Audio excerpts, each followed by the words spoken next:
Ce même vendredi, la Côte d'Ivoire a accueilli la 4e édition de la Grande Tribune citoyenne, initiée par l'entreprise citoyenne Pays Côte d'Ivoire. Ce rendez-vous a réuni 7 femmes politiques d'exception venues partager leur vision et leur action pour améliorer la condition des femmes dans le pays. À travers des échanges, elles ont mis en lumière leur rôle dans la gouvernance ivoirienne et leur engagement en faveur des droits des femmes. Le compte rendu de Diane Cablancan et Richard Akeke.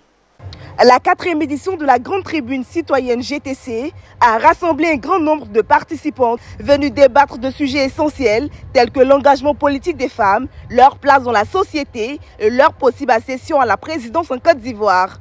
Placé sous le thème évocateur qu'est l'avenir pour les femmes politiques en Côte d'Ivoire. Cet événement a pour objectif de promouvoir la participation des femmes à la vie politique et sociale du pays. Il était important pour nous de réunir les présidentes des femmes des partis politiques les plus significatifs de Côte d'Ivoire pour discuter des sujets essentiels qui touchent les femmes.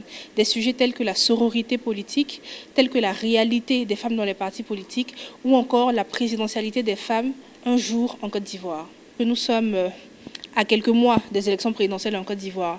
Les femmes ivoiriennes sont très inspirées par des modèles comme Kamala Harris aux États-Unis et on s'est dit mais pourquoi pas en Côte d'Ivoire? Pourquoi une femme ne serait pas présidente de la République ivoirienne un jour?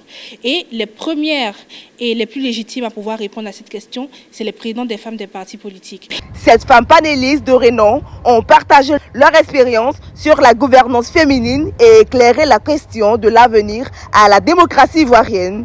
Pendant 3 heures de débat, les panélistes, toutes leaders et présidents de sessions féminines de partis politiques ont partagé leur vision sur les droits des femmes, leur rôle dans le développement socio-économique et ont encouragé la jeunesse féminine à s'intéresser à la politique. À toutes ces femmes, nous avons lancé le message.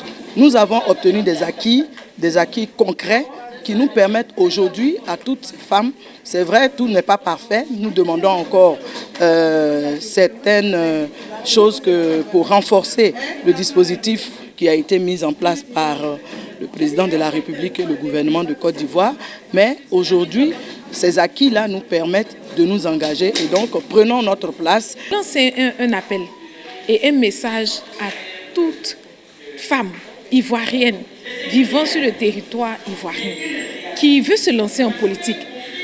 La politique est faite pour l'homme, elle est faite pour la femme. La politique, c'est pour la population, c'est pour tout le monde.